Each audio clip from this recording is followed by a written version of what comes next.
It was a cold and snowy day in January 1958. Elvis Presley was at Graceland, his newly purchased mansion in Memphis, Tennessee. He had just returned from a tour and was enjoying some time off before he had to report for Army duty in March.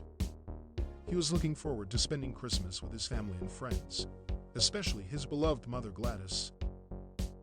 As he was relaxing in his bedroom, he heard a knock on the door. He opened it and saw his father Vernon standing there with a smile on his face. Vernon stepped aside and revealed a little girl in a wheelchair. She had blonde hair and blue eyes, and she wore a red coat and a white scarf. She looked nervous but excited as she saw Elvis. Elvis felt a surge of emotion as he recognized the girl. He had seen her picture on posters and magazines, urging people to donate money to fight polio, a crippling disease that affected thousands of children every year. Elvis himself had been vaccinated with the new Salk vaccine in 1956, and he had recorded a public service announcement for the March of Dimes. He knew how important it was to help those who suffered from polio, and he admired Mary's courage and spirit. Mary blushed and smiled shyly. Elvis chuckled and hugged her gently. He invited her and her parents into his bedroom and offered them some hot chocolate. He chatted with them for a while, asking Mary about her hobbies, her school, and her dreams. He learned that she loved music, reading, and animals. She wanted to be a teacher when she grew up.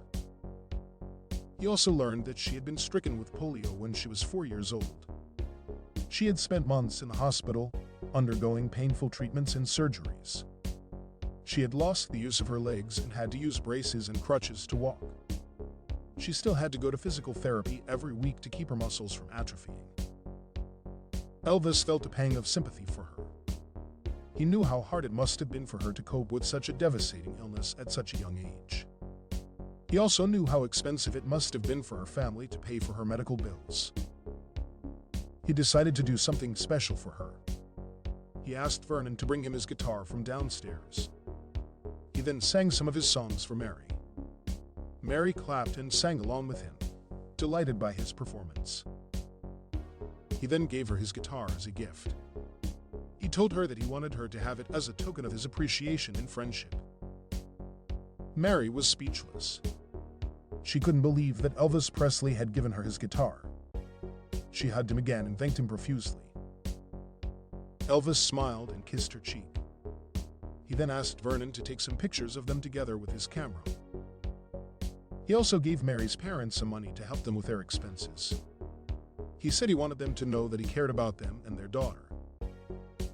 He then escorted them to the door and waved goodbye as they drove away. He felt a warm glow in his heart. He vowed to do more for others in need.